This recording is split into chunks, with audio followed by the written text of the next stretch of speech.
Bienvenue sur le Chouette Podcast, le podcast qui te permet de mieux consommer, de prendre soin de toi et de la planète. Avant toute chose, si tu ne me connais pas, je vais me présenter. Je suis Angelina, la fondatrice de la chouetteplanète.fr.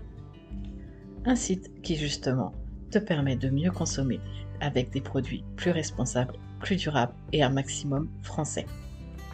Que ce soit pour ton hygiène, les cosmétiques, le maquillage, les produits ménagers et même ton bien-être. Le tout est proposé dans des emballages minimalistes, éco-conçus ou même dans des flacons verts consignés. Les colis d'expédition sont des colis de récupération. Et le packaging des créations de la Chouette Planète, c'est du papier ensemencé. Tu ne jettes plus ton emballage, tu le plantes. Mais revenons au Chouette Podcast. Tu es prêt ? C'est parti.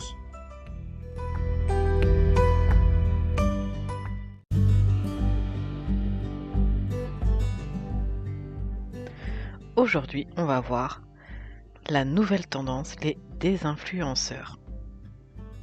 On a déjà tous entendu parler des influenceurs, peut-être même que tu t'es déjà fait influencer, mais depuis quelque temps, on voit arriver les désinfluenceurs.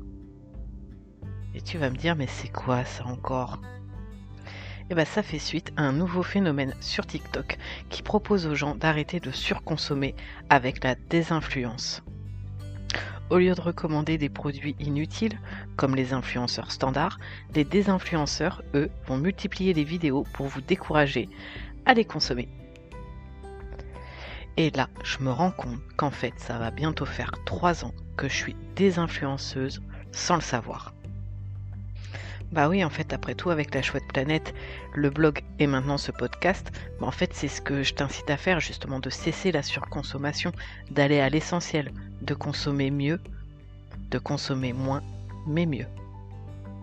Alors, est-ce que tout ça, c'est dû à l'affaire Booba Magali Berda, qui a mis à jour tous les dérapages de système, ou enfin une prise de conscience collective concernant l'urgence de la situation ? Difficile à dire, j'espère sincèrement que c'est la deuxième option.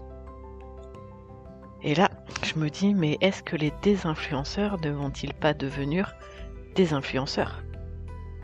Personne en fait peut garantir que ces désinfluenceurs ne sont pas aussi intéressés que les influenceurs en fin de compte.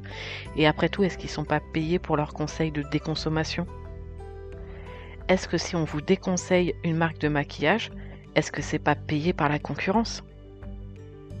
En fait, ça peut vite aussi tomber dans le dénigrement, voire même pire à la diffamation. Donc, à mon avis, il va falloir rester vigilant. Et je trouve que ça donne vraiment à réfléchir. Est-ce qu'on a vraiment besoin toujours d'être influencé ou maintenant désinfluencé ? On sait vraiment plus prendre de décisions tout seul ? Je trouve que ça montre vraiment, ça pointe du doigt le malaise que rencontre notre société actuelle.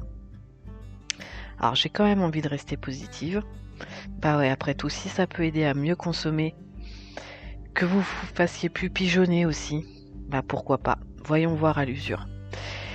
Et alors, donc, toi, qu'est-ce que tu en penses de cette nouvelle tendance de désinfluencer ? Si tu veux, on en parle ensemble, que ce soit ici ou sur les réseaux sociaux. Et je te dis à très vite pour un nouveau chouette podcast. À bientôt.